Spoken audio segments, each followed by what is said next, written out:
Hi, everyone. Welcome to our online discussion as we celebrate the 50th anniversary of World Earth Day. I'm J.D. Talasic. I'm the Director of Cultural Programs of the National Academy of Sciences, and it's my pleasure to welcome you to this platform. Today's discussion is organized by two offices of the National Academy of Sciences, LabX and my office, Cultural Programs. It is part of a series of events that we call the Eternal Experience. The focal point for the series is a sculpture that currently hangs at the NAS building, Eternal, a 60-foot-long jellyfish constructed out of thousands of plastic bags. It was created by scientist and artist Maris Polenko. Like many institutions, the building is currently closed, but we do hope to be able to welcome you back to the historic home of the National Academy of Sciences very soon. The sculpture Eternal, it points towards a range of many ideals that include ocean conservation and climate change. For Earth Day, it was our hope to present the work of the ClimateMusic project and to welcome the Telegraph Quartet to our auditorium at the NAS. But instead, given the current situation, we will have an online discussion. And in the next hour and a half, we will hear from thought leaders who are behind the ClimateMusic and explore the potential relationship between music and science. To lead this discussion, I can think of no one better suited person than Barbara Stauffer. Barbara is Chief of Community Programs at the National Museum of Natural History here in DC, and she has long been at the center of conversations on art, science, and public engagement. So it is my pleasure to turn this platform over to Barbara. Barbara, welcome, and welcome to our panelists. Thank you so much for being here. Thank you, JD, and I'd also like to welcome you, the audience, and say Happy Earth Day. And I'm very excited for today's program because we'll be learning more about the ClimateMusic project and discussing one piece in particular, the piece that was going to be performed, Icarus in Flight. And we have with us an esteemed group of people who can then tell us more about the thinking behind the piece, the music behind the piece, the science behind the piece. So one thing I wanted to just let you know what to expect in the program. Rather than listening to an entire recording of the composition, we thought this was a great opportunity to highlight some selections of the composition, and these have been specially selected by the team. So we will play 4 clips with kind of discussion in between the clips. And I also want to let you know that we'll be taking questions throughout the program. Most of us have spent a lot of time on Zoom, but in case you're not familiar with it, down at the bottom of the screen, there's a Q&A button, and you can type your questions in there, and they will be sent our way. And I will weave them into and include them in the conversation whenever possible. So to get things started, I'd like to just show you a little film about the ClimateMusic project. Thank you.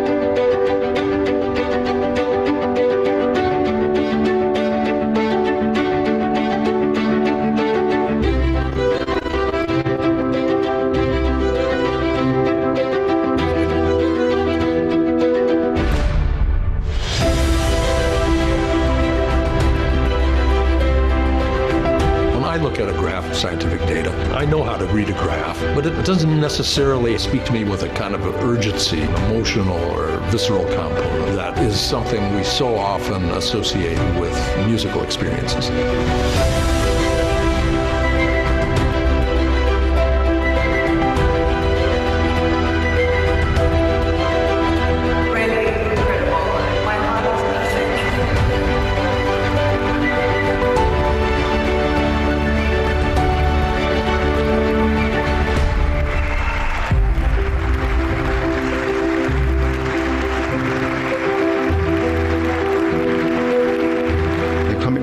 project as one of many projects that's now setting out to communicate climate science in a very broad spectrum, hearts, minds, values. And I think that's an immensely important development.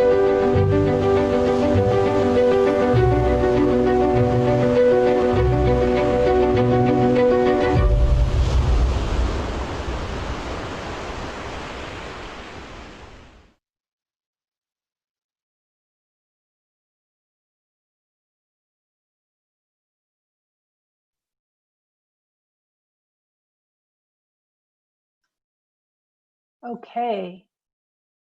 And as the credits are rolling, I next would like to introduce the discussants for today, a few of whom you've seen in the sizzle reel.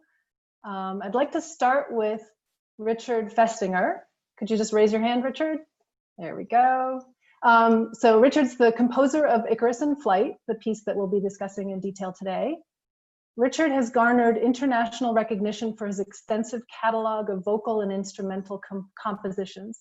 His music has been described as notable for its combination of propulsive energy with an impeccable sense of poise and balance.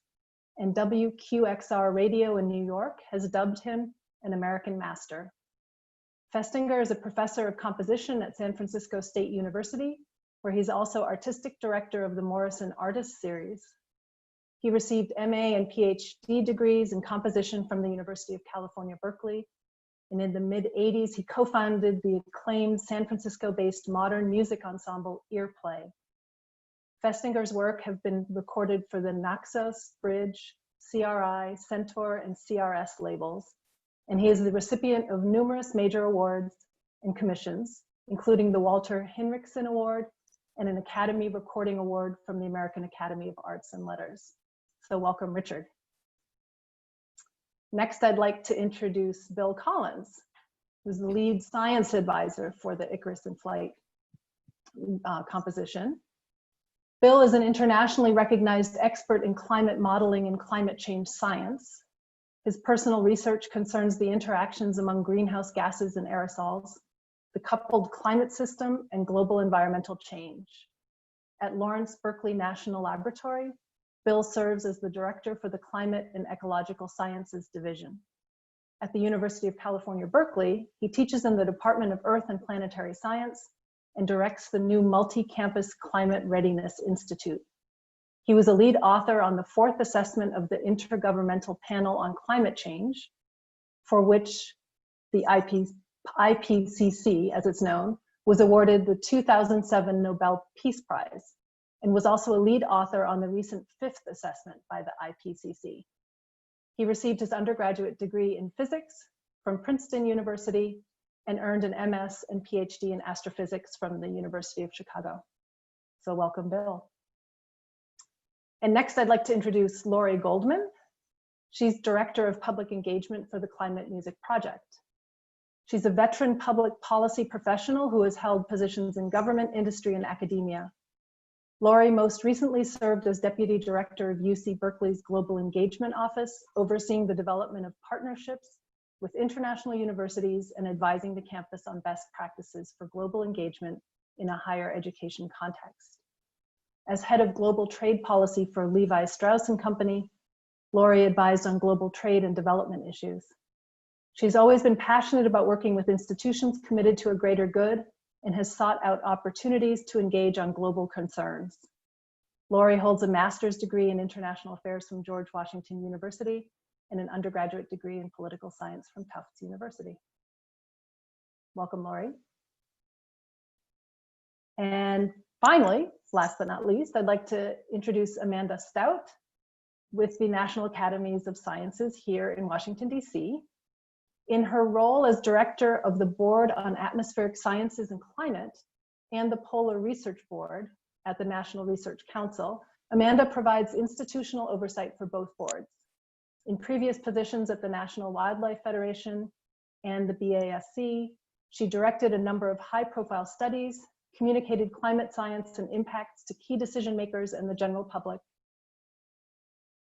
developed the intellectual and practical foundation for climate-informed conservation, and advanced climate change science education.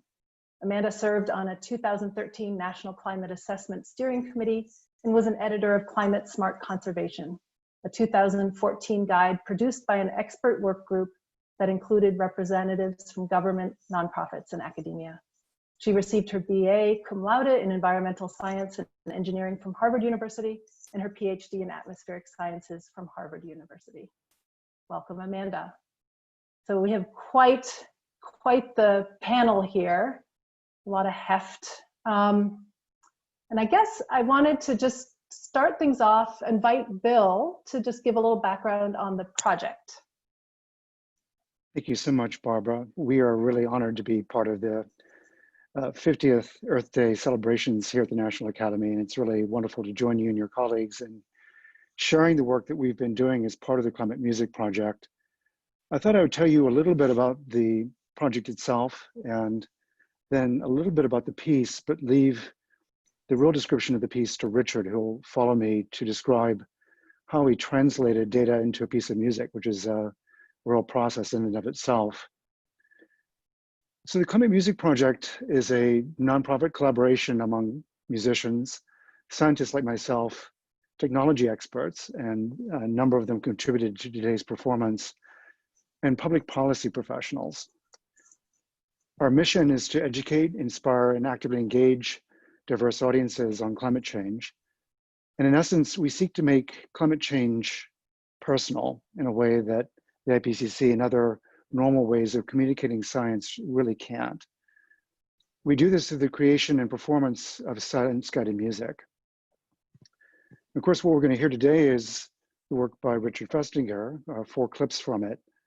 The work Icarus in Flight was composed by Richard, working in collaboration with me and other science partners from the University of California, Berkeley, and Berkeley Lab. And the piece uses historical data and models related to kind of the drivers of climate change. And those are population growth, emissions of carbon dioxide, the way that we've altered the landscape. And the piece lasts from the late 19th century, from 1880, projected out to 2080. So it lasts 200 years from end to end. And we'll hear 4 segments of it that Richard will describe in just a moment. I wanted just to make sure that you understand that the piece actually relays a couple of different futures for us. So we're going to hear 2 clips related to the historical past. And those are based on observations of population and carbon dioxide emissions and land use that are based on historically grounded data. But once we get into the clips that relate to the future, you'll hear 2 different scenarios that we prepared for the Intergovernmental Panel on Climate Change. And these lay out 2 different pathways. One of them is essentially business as usual. And the code name that goes under in the IPCC world is RCP 8.5, which is a term that only its mother could love, but it stands for Representative Concentration Pathway. And the 8.5 refers to the imbalance in the Earth's energy budget, 8.5 watts per meter squared by the end of the 21st century. And that's going to make the planet approximately 5 degrees Celsius warmer than it is in pre-industrial times by the year 2100. The second scenario that we analyzed and presented to the Intergovernmental Panel on Climate Change is one known as RCP 2.6. So it's a representative concentration pathway where we hold the imbalance in the Earth's energy budget to just 2.6 watts per meter squared. And that involves very active measures to mitigate climate change, and it manages to hold us under 2 degrees Celsius. And as Richard will describe to you, you'll hear those 2 different scenarios compared and contrasted once we get into the future. I want to let you know that all the information that we used in this piece is in the public domain. It's all been heavily vetted by scientists such as myself, and in fact by the international community. And all the IPCC findings have ultimately been accepted by the UN General Assembly. So the data that underpins this piece has been about as thoroughly peer-reviewed as one could possibly attain. That said, we want to convey it in a way that's accessible. And so our goal is to convey a sense of urgency of the issue and a drive to action by presenting this information to you in the form of a compelling piece of music. And we would like you to come away from the performance feeling hopeful and feeling incentivized. We have the tools to make meaningful difference, but we have to embrace the individual and collective will to act. And with that, let me turn the floor over to Richard, who'll describe to you exactly how he took this data that we handed him and turned it into a great piece of music. Thank you very much, Bill. As Bill mentioned, the piece is involved with a historical period beginning in 1880 and projected out to 2080, so a period of 200 years of historical time. And each year of historical time is represented by about 8 seconds of musical time. The piece is divided into 3 large sections, 1880 to 1945, a period where growth of population, carbon emissions, and transformation of land use is growing slowly without major concerns. There's about 1.4 billion people in the world. Carbon emissions are 236 million tons a year, and the portion of the land's non-ice surface land that's adapted to human use is around 13%. The second part of the piece models the years 1945 roughly to the present. And this is a period of, as I'm sure you know, of exponential growth in all these areas. Population of the world is now 7.5 billion. Carbon emissions are, I don't know, Bill could speak to that probably better than I, but I think around 10,000 million tons per year, something like that. And transformation of land use, I think we're now somewhere probably around 35% of the non-ice land of the earth is adapted to human use, which means habitation, agriculture, grazing lands, etc.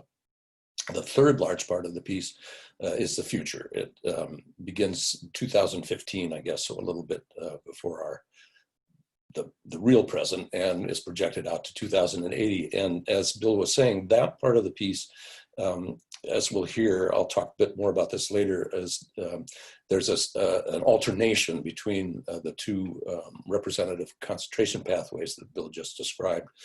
So the music alternates between a kind of a best case rosy scenario and a worst case nightmare scenario. And let me just briefly describe how the data are translated into musical materials. Population growth is represented by the number of units, the number of musical events in a unit of time. So as the piece progresses and population grows, there are more and more musical events. The music becomes denser and more active. The carbon emissions, this was the difficult one because because the range is so enormous between what we experienced in 1880 and what the projections are in the worst case for 2080. The closest I could get in musical dimensions to this was the difference between the lowest frequency that the ensemble I'm working with, which is a string quartet, can produce, and the highest frequency.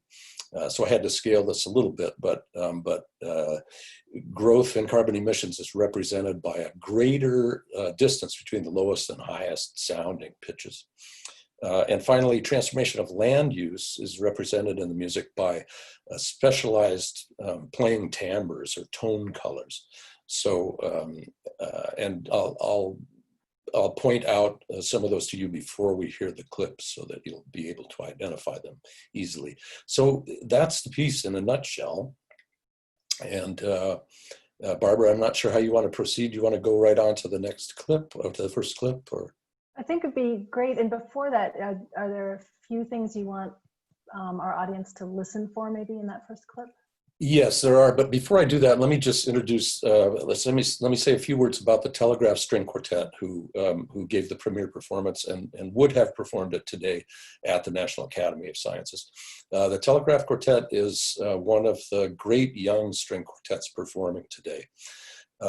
They are Eric Chin and Joseph Miley on violin, Pei Ling Lin on viola, and Jeremiah Shaw on cello. Their many accolades include the United States' two most prestigious chamber music honors. In 2016, they won the Walter Naumburg Chamber Music Award, and in 2014, they won the grand prize at the Fischoff Chamber Music Competition. The quartet has performed in concert halls and music festivals across the United States and abroad, including performances in New York's Carnegie Hall, San Francisco's Hertz Theater, and the Emilia Romagna Festival in Italy. They are currently quartet in residence on the chamber music faculty of the San Francisco Conservatory of Music, and we're very happy to have them in the San Francisco Bay Area. There is a graphic that plays along with the music, and let me describe that to you. Its intent is to provide you with the information so that you can tell where you are in the music. The graphic, which was designed by Wei Dong Yang of Kinetech Arts, which is a San Francisco-based nonprofit that combines the work of dancers, scientists, and digital artists to create innovative and socially responsible performances. And the graphic is in the form of a large clock face. The hand of the clock rotates once during the course of the piece, which lasts about somewhere between 28 and 30 minutes, depending on the performer's tempos. The clock hand shows you what year it is. There's on the left-hand panel, well, you'll see in the middle of the clock face is a map of the Earth, and it's populated by little green trees and little red human beings. And over the course of the piece, you'll see the trees transform themselves into human beings as humans begin to utilize more and more of the Earth's surface. And the actual percentages are shown in the left-hand panel. Below that, you'll also see the number for carbon emissions measured in gigatons of carbon. And below that, the population of the Earth for the year where we are in the piece. There's also a right-hand panel, but you see that won't be active until the third part of the piece, when it will change from, I think, blue to red, depending on whether the piece is currently occupied with RCP, concentration pathway 2.6, or concentration pathway 8.5.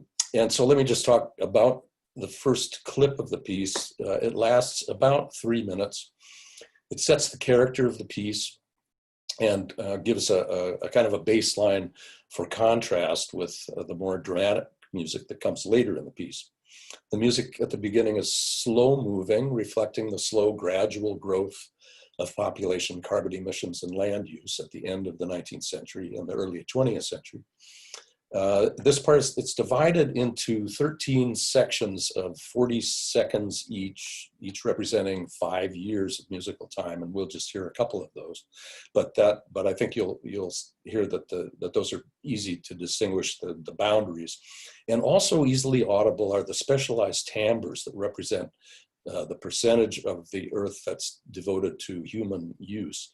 And those specialized timbres at the beginning of the piece include tremolo bowing, which is a very rapid bowing, and a type of playing called sul ponticello, where the player plays very close to the bridge of the instrument, producing a very fragile, brittle, metallic sort of sound. So those are the things to listen to in the first part, in the first clip, and I think we're ready to roll that, Barbara. Should we? Okay, great. Let's watch that clip.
All right, thank you.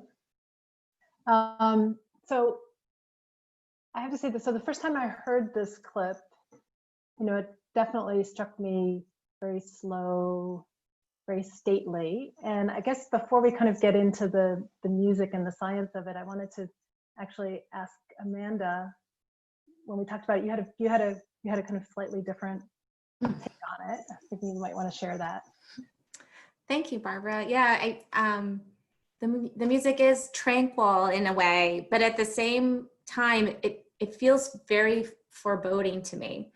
And it really evokes for me part of what I view as a major challenge in doing climate communication.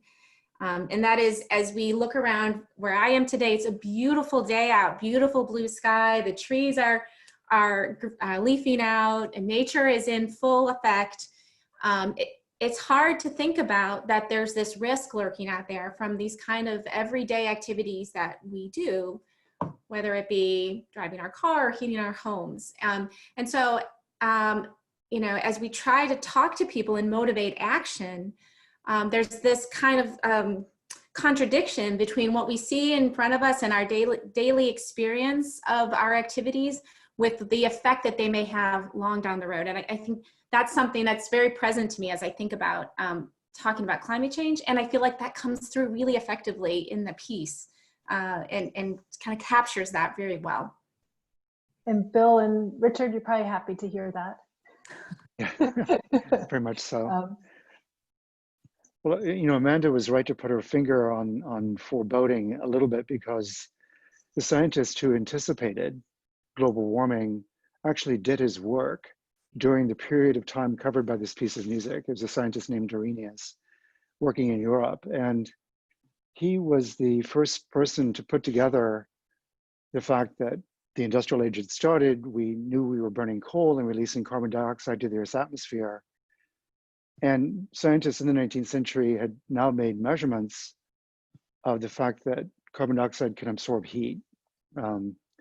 There were John Tyndall in the UK and a number of other scientists had figured that out. And so he put these two facts together, the absorption of heat by carbon dioxide and the fact that it's increasing in concentration, and was the first to predict that if we kept things up, we would warm the planet. And so it's remarkable, that we're, roughly 125 years later.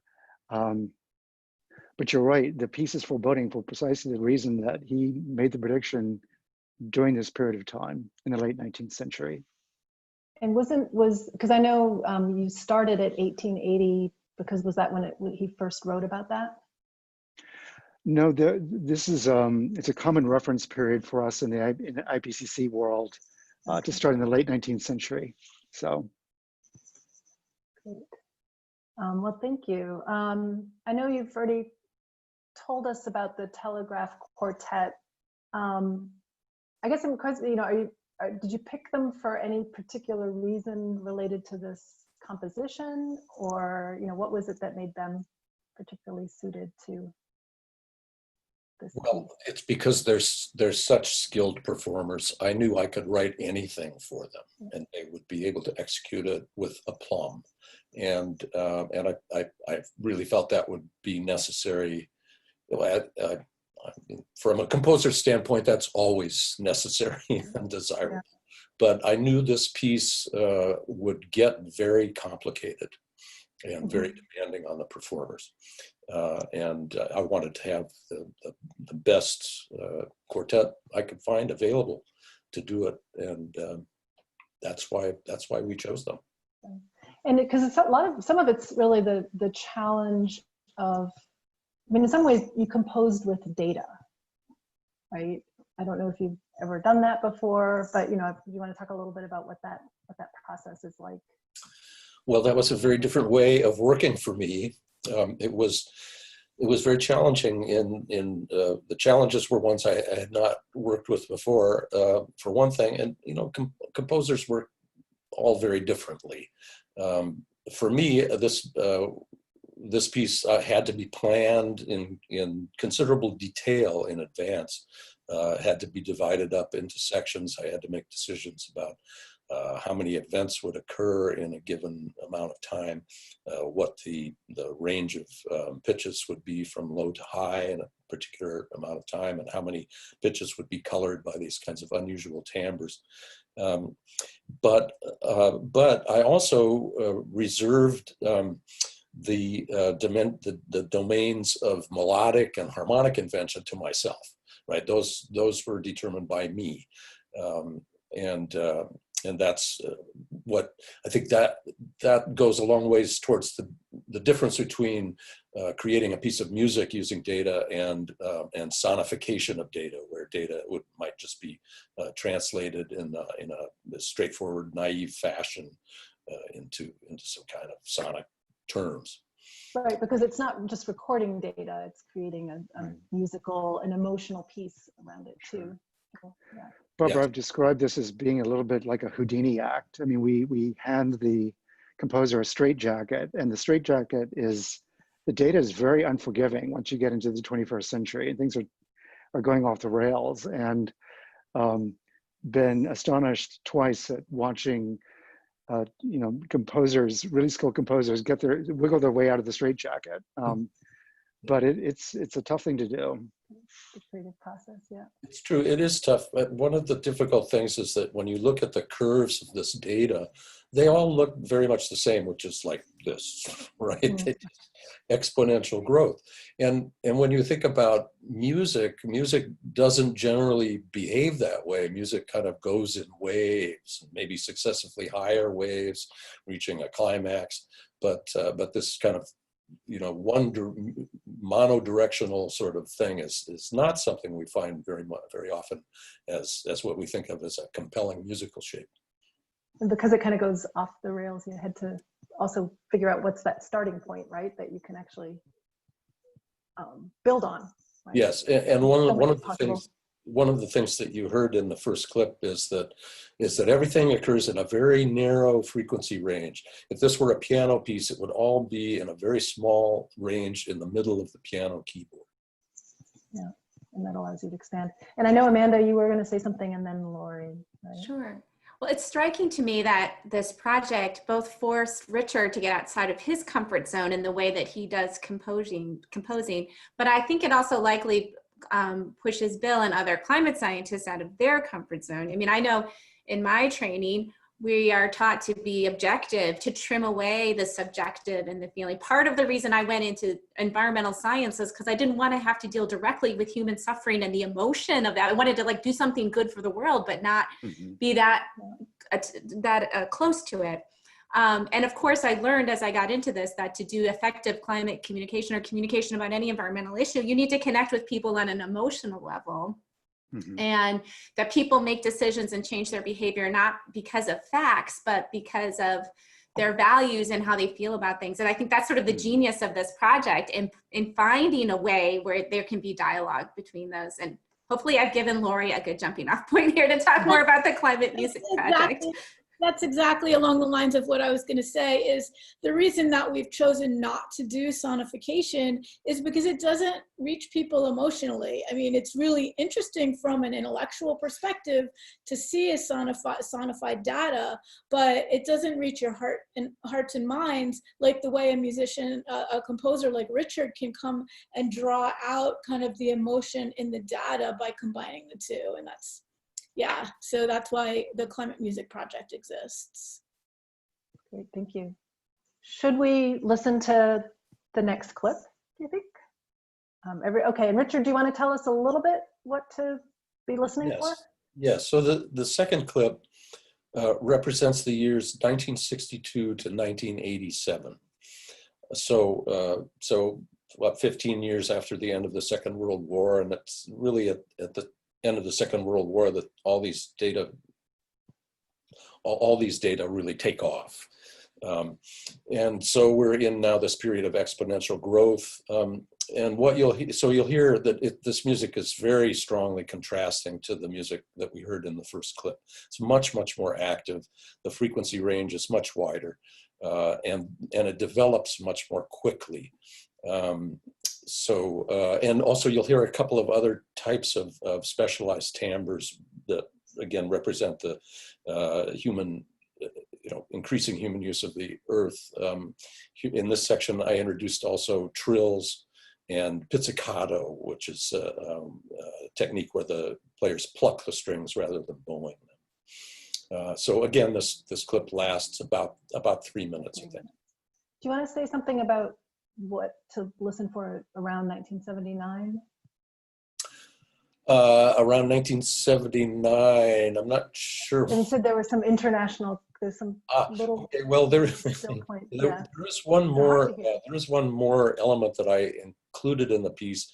It's a little hard to describe, but yeah, I compiled a list of international meetings to deal with climate change, and at the moments when those meetings occurred, there are these very brief moments of repose, like little mini cadences in the music, and it's difficult to describe because they don't stand out. They're very brief, because these meetings, of course, were very brief, and so. But there is one that's somewhat prominent. If you listen carefully, you'll hear this moment of repose on an interval of major third. So that's yeah. No, I thought I have to admit I have a little trouble hearing them, but I just love knowing that they're there. Yeah, they're there. Okay. I would have to point them out to you. All right. Well, thank you. And let's listen to clip number 2.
So you can definitely hear the tempo increasing.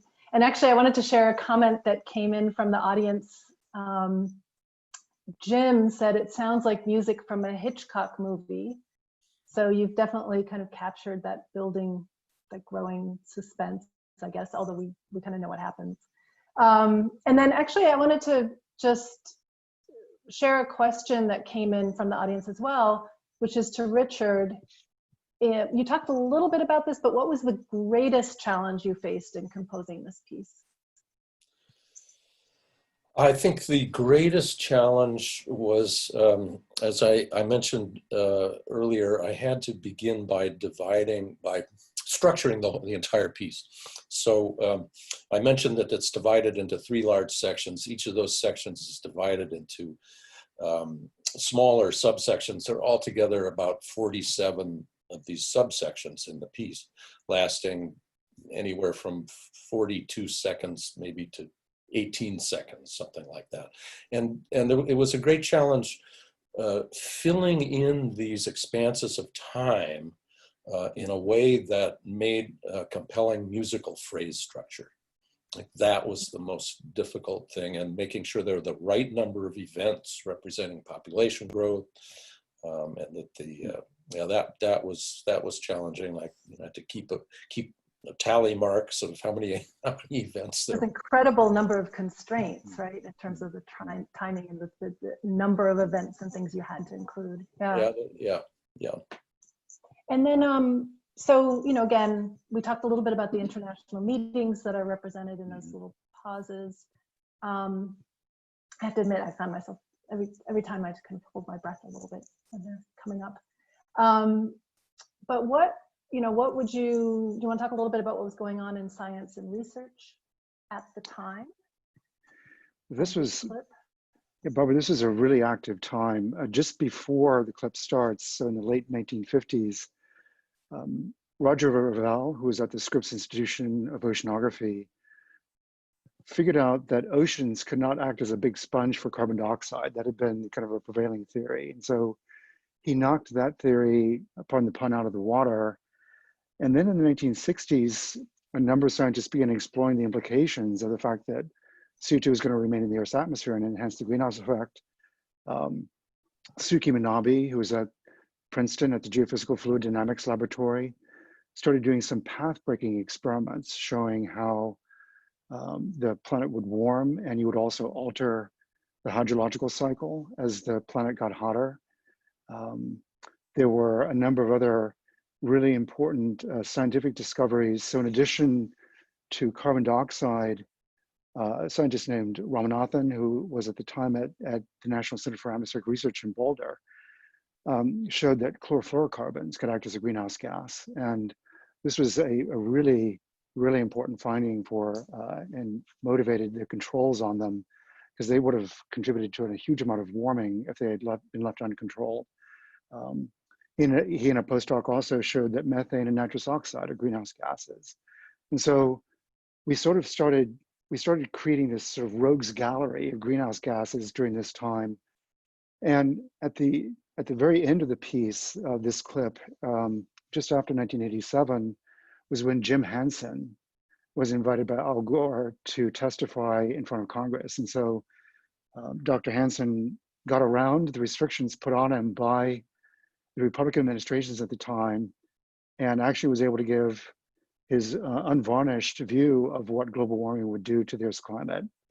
And so, yeah, the piece is sort of dovetailed by discovery that the ocean isn't going to save us, and then at the other end of the piece by Jim Hansen revealing to Congress just what the consequences would be for business as usual. So it's a very important time scientifically.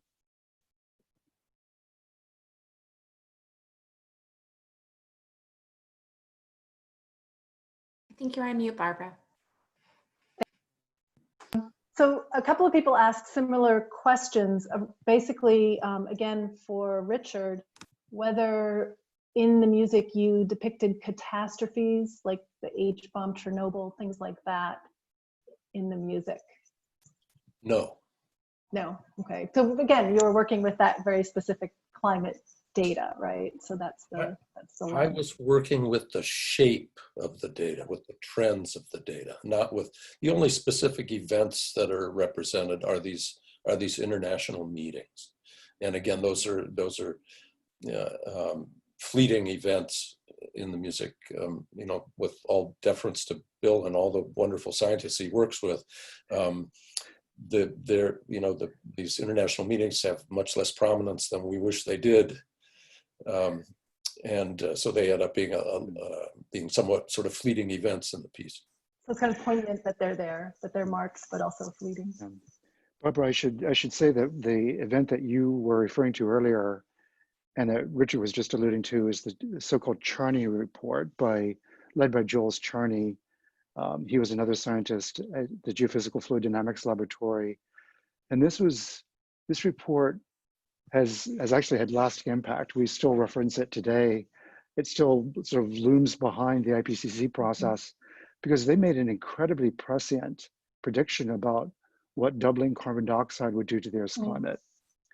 And the range they gave was it would warm the climate by somewhere between 1.5 to 4.5 degrees Celsius, which just, you know, roughly double by 2 to get Fahrenheit. So that's somewhere between roughly 3 to roughly 9 degrees Fahrenheit. And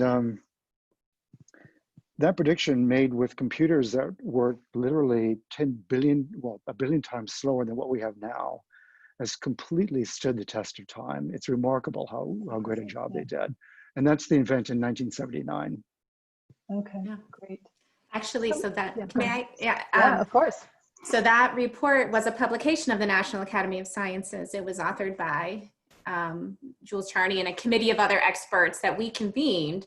And so I actually have the privilege and honor of shepherding and stewarding that work since then.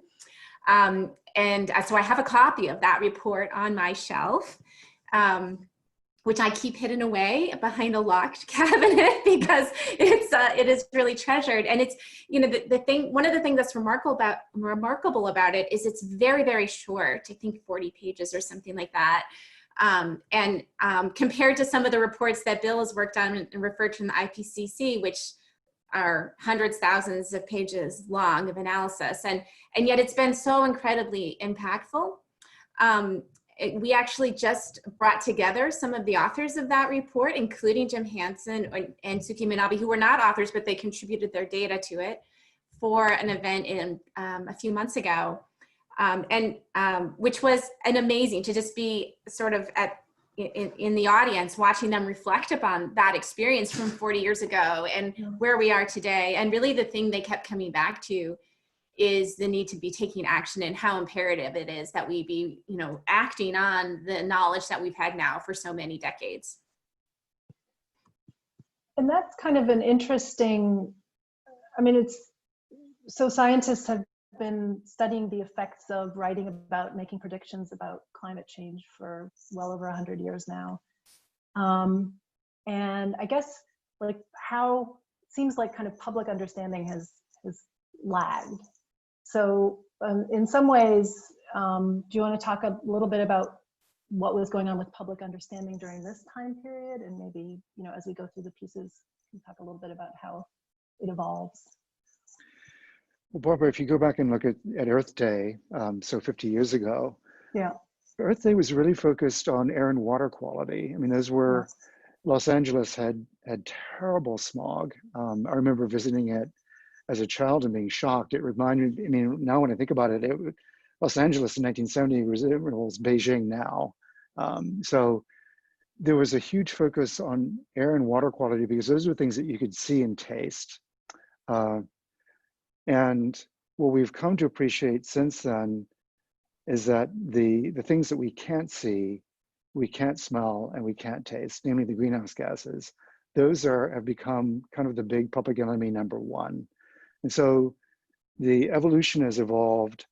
I am happy to say that the awareness in the United States, according to polling done by Yale and other reputable public policy research institutes, indicates that the public now is very aware of the reality of global warming. And in certain areas of the country, the acceptance approaches that in Europe. So we It's taken a while, but we're getting there.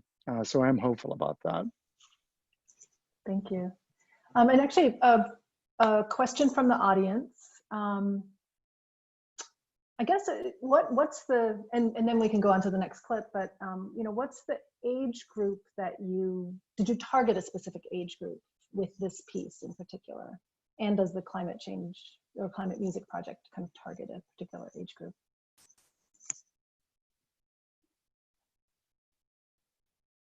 Well, I can take on that. So obviously different types of music appeal to different communities.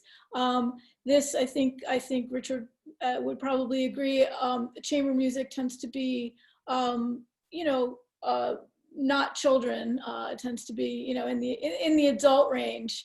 Our aim, however, for the Climate Music Project is to bring different types of music to different audiences. We have, this is one of 3 current compositions we have in our portfolio. One is jazz and spoken word, one is more electronic. We're aiming to do some compositions that would be geared towards younger audiences. So our goal is to reach a broad array of communities at all ages, all types of diversity. Reggae, why not, right? So yeah, but this piece tends to attract a more adult audience. Yeah, thank you. Do we want to listen Laura, to the you third piece, might, or did you have Laura, Richard, you might want to say a word about, there have been some ideas about developing the means for just anyone to get a hold of and compose their own music. Yeah, I was going to save that for kind of the follow-on, but yes, we do aim to create an online process where we can engage with a network of musicians around the globe who can create their own climate music based on parameters that we set. We're already testing that with a collaboration we have with the San Francisco Conservatory of Music, where their students work with data sets that we provide and create all sorts of amazing pieces of music. The range is really fascinating. And so our goal is to really create a network of musicians throughout the world that will reach their own, they already have audiences, and we'd like to be able to work in some climate activism and reach the audiences that they already are reaching. Thank you. Thinking we should listen to the third? And now, Richard, this is the one where you start having 2 scenarios, right? Yes, that's correct. Yeah. So maybe just let us know what to listen for. Yes. So again, this clip lasts about 3 minutes, and this is the beginning. Let's see, it represents the years 2016 to 2034, and this is the beginning of the final large part of the piece. So this is the part of the piece where the music alternates between these 2 representative concentration pathways. And I think you'll find that that's rather easy to hear. And also the clock face in the graphics gives you, tips you off, because you'll see the right-hand panel will turn red when we're in a section of the piece that's representing RCP 8.5. Trying to think what else I should say. Well, I think the main thing is that there's a return to some of the musical materials of the very beginning of the piece, but they're more energized, they're moving faster, and they're accompanied by a kind of a repeated note ostinato, this repeated note idea that keeps repeating, and that kind of gives more energy to the ideas that were more tranquil at the beginning of the piece. And you'll hear I think you'll hear easily the contrast between RCP 2.6 and RCP 8.5. So I think that's enough introduction. Okay, great, thank you. So yeah, let's listen to the third clip.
Okay. So things are heating up. You hear it in the music. So I guess actually, Bill, I know you talked about and I know this was a new concept to me, but the RCP values, and that kind of were selected for the two scenarios. Could you just talk a little bit more about those, and maybe are there lots of values in between, or just Sure. explain that? No, that's a great question, Barbara. What the Intergovernmental Panel on Climate Change does is they assess a set of predictions, but without really a value judgment attached to them. So we essentially say, if you make this choice, here are the consequences. And the choices typically range from something that could roughly be thought of as business as usual, and then added on top of that, greater and greater measures to mitigate climate change. But all that information is presented in the report without really any value judgment. We essentially say, if you go down this path, here's what you get. In this particular assessment, which is, this information is drawn from the 5th or last IPCC assessment that was issued in 2013. We evaluated 4 different scenarios. There were 2 others that were between RCP 2.6 and 8.5. So these really represent, if you will, the end members, the one that's most like business as usual, and the one with the greatest mitigation measures. Okay, yeah. One other important thing to point out about the particular period of time that this clip covers is that this period of time is really critical for policy. This is the period where, if we want to keep the planet below 1.5 to 2 degrees Celsius, we really have to drop emissions dramatically. Unfortunately, humanity is used to the idea of kicking the can down the road, and the road will always be there and the can will always land a little bit further. We have run out of road to kick the can down. So it's this period, roughly 2035 to 2040, by which we really have to attain dramatic global reductions in emissions. And so this piece where you can, even in this period of time where the climate is just beginning to diverge between 8.5 and 2.6, you can already see that this fork in the road is beginning to part. Yeah. So it's a really critical period of time. Yeah, it is. I mean, those juxtapositions become very clear even by 2030. Yeah. Thank you. And I have a few questions again from the audience around a similar theme, kind of a thought exercise. Any thoughts about how, so with the shutdowns and sequestration for the current virus, COVID virus, we know that there's been a reduction in greenhouse gas emissions. And I guess any thoughts for starters about how you might actually represent that musically, Richard? Or Bill and Richard, because it is it's a partnership there. While Richard is gathering his thoughts, so there's multiple different agents or chemical species that affect the climate. Some of them are very short-lived, so they're like smog, right? If you get a good rainstorm, the smog disappears.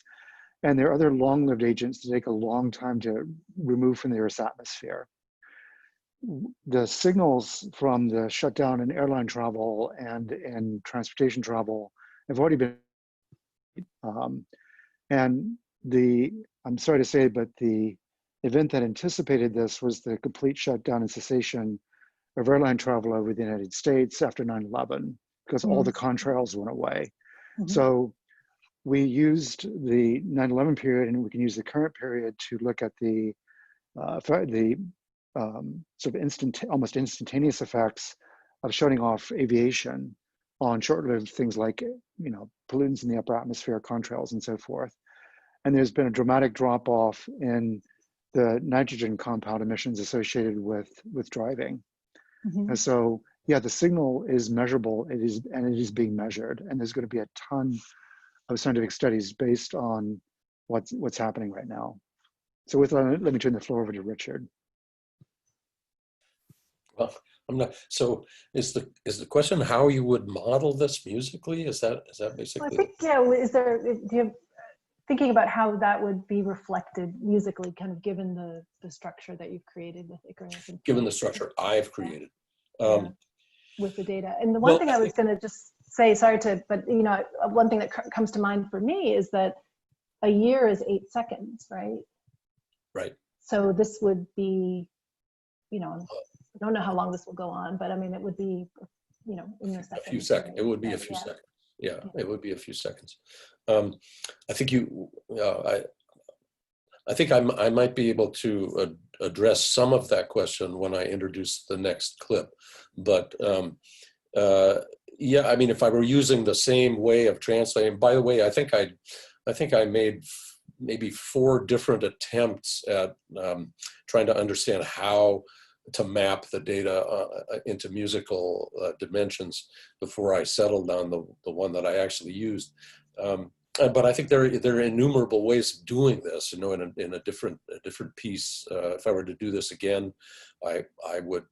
Of course, I certainly wouldn't want to do it the same way. So there, and of course, other composers who've worked with the ClimateMusic project have done this in their own way too. If I were working with the same data sets, well, population is not decreasing significantly in spite of the tragedy of so many coronavirus deaths. It's not. In fact, it was interesting looking at population data. There's you see a little tiny notch in the data that represents the years of World War II, for instance. These things don't have an enormous impact on population yet, at least. And in terms of carbon emissions, of course, that is something that that I model in the piece, right? That's the low to high spread of the frequency. So if that starts to diminish, then that what we musicians call the tessitura, the distance from the lowest to the highest sounding sounds, diminishes. Yeah. Yeah. Thank you, Amanda. I might jump in on this conversation as well, and less from how you would do the composition, but sort of some of the things that have occurred to me in watching the communication of science around the novel coronavirus. And I sort of have 3 things that have occurred to me. One is that I feel like, and I hope that this is reinforcing the importance of science to everybody. You know, that how critical it is that we have science at the ready to be able to address these questions. The academies is doing work. Everyone is really stepping up. And I'm hoping that kind of reminds people that this work is really so critical. I see a lot of parallels with the challenges we have in climate communication and conversations I have with my friends where they're like, I'm so frustrated that there's not a single answer, that there's uncertainty here. And that's exactly the same kind of thing we encounter in talking about climate.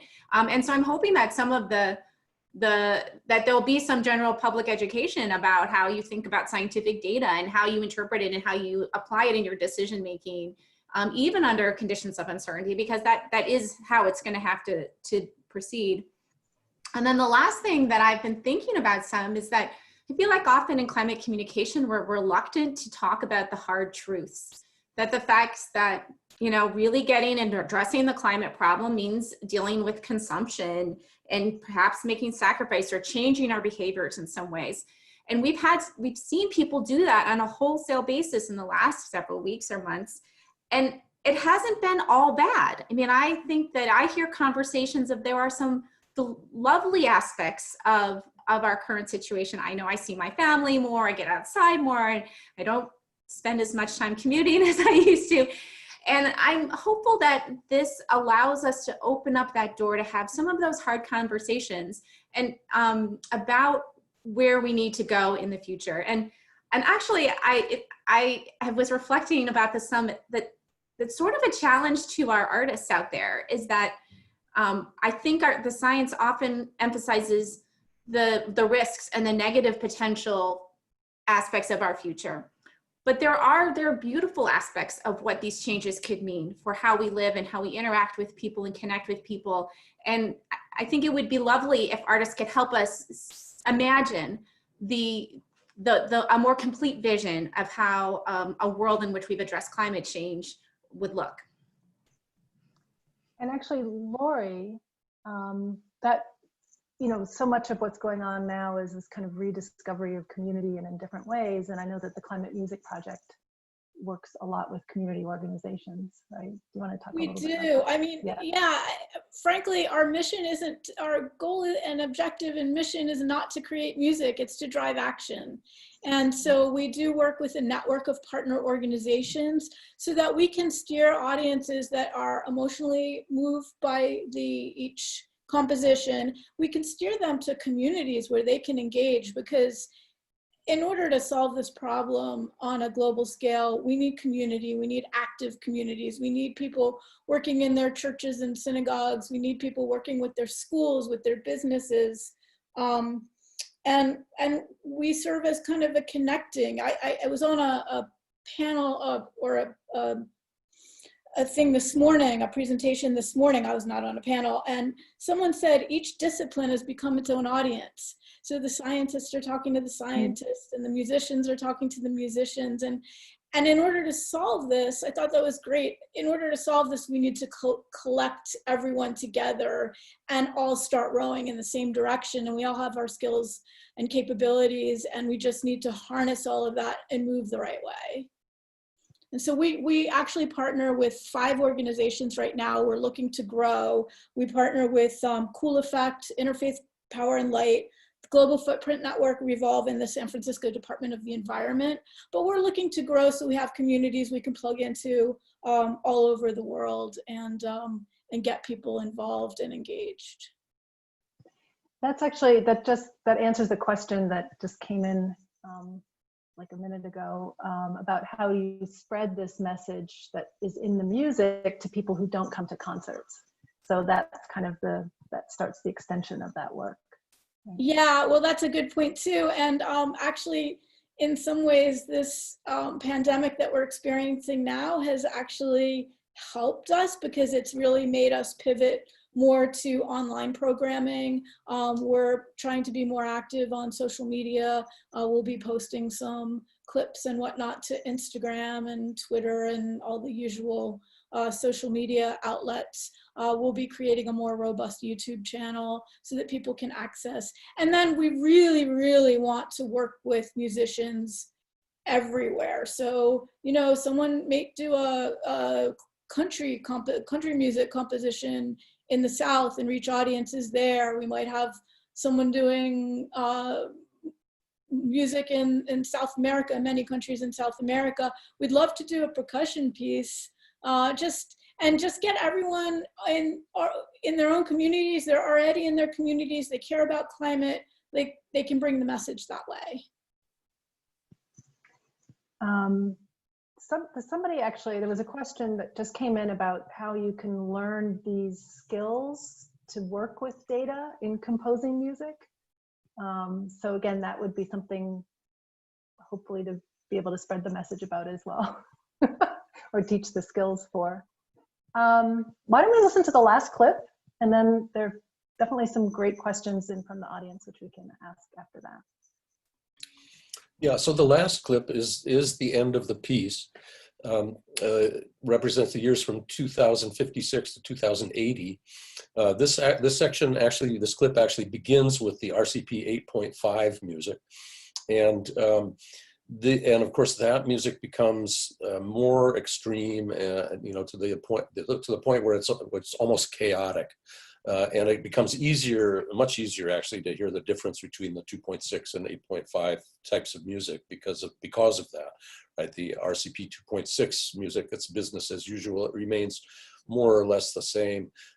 Well, actually, it doesn't. And one of the things you can hear very easily in this clip is that with RCP 2.6, there's a gradual diminution of carbon emissions to a point where they actually become negative. And you'll hear this easily enough in the violin has a series of descending passages against the cello, which is coming up in pitch. And I think that's pretty clear to hear in this clip. And of course, the RCP 2.6 music remains active, underpinned by this repeated node idea, because the population doesn't stop growing. It doesn't grow as much as it would under other scenarios, but it does continue to grow. So I think that's a good enough introduction to the fourth clip. Great, let's listen. Thank you.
So it is striking, I think, how that last segment at 2.6, is kind of evocative of the beginning of the piece. Obviously not as slow, but it does kind of gives you a little more calm, I guess.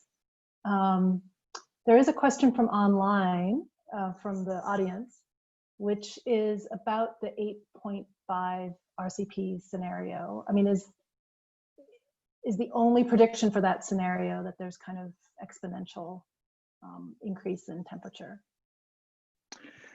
Well, it's not exponential, but it does get, the the planet is already warmed over 1 degree Celsius relative to pre-industrial times, and it warms on average about another 3 degrees Celsius starting from now to the end of the century. But it's important to know that because carbon dioxide is sort of a you broke it, you bought it model of a greenhouse gas, that warming continues long after 2100. So in some sense, the piece ends just when we're getting through the appetizer course of the climate change that RCP 8.5 would bring. It's a very, I think the things that are about it that are striking are that the emissions of carbon dioxide in that scenario by the end of the 21st century are 100 times what they were at the beginning of this piece of music. So that we're now pumping out CO2 and other greenhouse gases 100 times more vigorously than when we started in the late 19th century. And the concentration of CO2 will be, this is going to be in a technical terminology, but 750 parts per million. The thing that's striking about that is that it's, we haven't had CO2 levels that high for 30 million years. So it's as if our engines are time machines and our car engines are taking us back in time. But in just 300 years, they've managed to take us back 30 million years. Now, what's special about 30 million years ago? That's when the ice sheets in Antarctica began to form. So it's just a completely radical alteration of the Earth's environment that RCP 8.5 is envisioning. Radical, and yet that's business as usual. Thank you. This is probably a good moment to segue into what I think is a great question and kind of might help. Richard, you can summarize some of this. What is the meaning of the title of the piece, Icarus in Flight? Yeah, well, I may just read you from the program note from the premiere performance, which says it better than I probably could extemporize it. So this refers to Icarus. This is from Greek myth. Icarus was the son of Daedalus, and the two were imprisoned by King Minos on the Isle of Crete in the Mediterranean. Daedalus was a brilliant craftsman and fashioned wings of feathers fixed with wax for himself and his son to escape from the island, and by flying, right? He warned his son against flying too low, where the moisture from the sea might make the wings too heavy, and he warned him against flying too high, where the heat of the sun might melt the wax that fixed the feathers. But elated by the thrill of flight and hubris, Icarus ignored his father's admonitions, venturing too high into an environment too warm to sustain him, which is exactly where we are. We're in an environment that's too warm to sustain us. But as long as Icarus is in flight, there's hope that he can conquer his hubris and land safely on Earth. So a message of warning and hope. Yeah, warning and hope.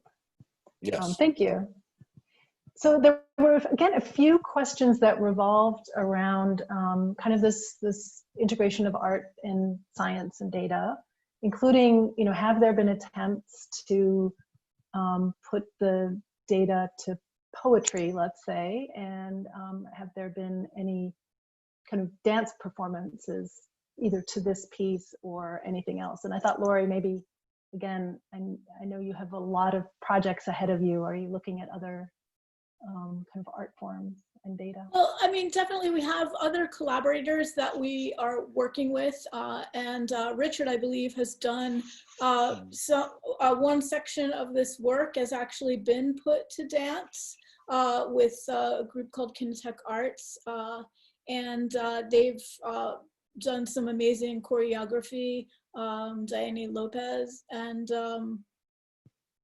and we have also hosted more for the celebration of the Global Climate Summit that was in San Francisco, we kind of hosted a platform where people could come and express what they wanted the future to sound like. It wasn't climate music per se, but it gave artists, poets, spoken word, all types of artists, the opportunity to use their platform to reach people in a variety of ways. And we like to encourage that because everybody has a role to play.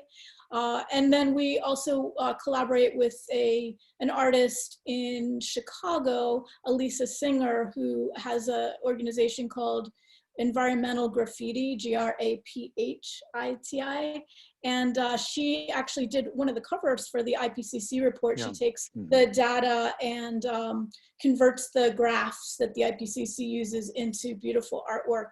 So yes, there's no end to this. We will maintain a focus on music because that's our kind of core competency, and we like to maintain that. And we believe that music has a unique way of reaching people on a really emotional level. And we think we need to reach people emotionally in order to have the kind of magnitude and amplification that we would like to have to drive action on climate. Great. And where can people see this piece afterwards online, or where could they access? Sure, we do have some clips of our music available online. We do not do full performances because we do like to present the music in context. So usually when we're doing a presentation, a performance, we will have an kind of opening introduction of what it all means so people can understand what they're listening to. Then we'll have the piece, and then we'll usually have a panel discussion that might, depending on the subject. We did one at the Exploratorium that focused on transportation, and we had some of our partners come and talk about what they're doing on electrification, for example. So we like to put the whole thing in context. We feel like it's more, meaningful sometimes when it's live and when we can kind of set a context. But as I said, we are pivoting to doing, finding ways to do more online and also work with kind of communities at more of a distance so they can put their own presentations together. Great. And remind me of your URL? Sorry, that would have been a good plug for me. Yeah. It's climatemusic.org. Pretty simple. Great. And lots of information on there. Feel free to get in touch. We're also looking, just like I said, we want to reach musicians all across the world so they can do in their own communities. We also want to expand our science team. So if there's any science people out there that want to work with music and have stories to tell, we kind of coordinate among our science advisory group on what are the stories that aren't being told out there that the public needs to hear about, that we really need to kind of drive a little bit more emotionally. We are seeking to do that. So our next composition is actually going to be focused on biodiversity and geared toward kids. We're looking to do a 4-minute animated, 4 or so minute animated short that will focus on biodiversity in forests. And we're working with Dr. David Ackerley with the College of Natural Resources at UC Berkeley, and Allison Markline as well, Wendy Silver. We have also Tapio Schneider, who's a professor at Caltech, is part of our science advisory group, and we're trying to build that as well. So there's a lot to stay tuned for. Clearly. There is, and I can't even go explain everything, but we are ambitious because we need to be ambitious. Yeah, it's an important topic. So we're just almost out of time. So what I wanted to do was just ask each of you before we end the program to, in a word or no more than a phrase or a sentence, just tell our audience what you would like people to walk away with, either in terms of feeling or I don't want to put any words in your mouth. So what would you like people to walk away with? Do you want to start with, I know it's hard when you're all on we'll start with Richard. I'm going in who's in order on my screen.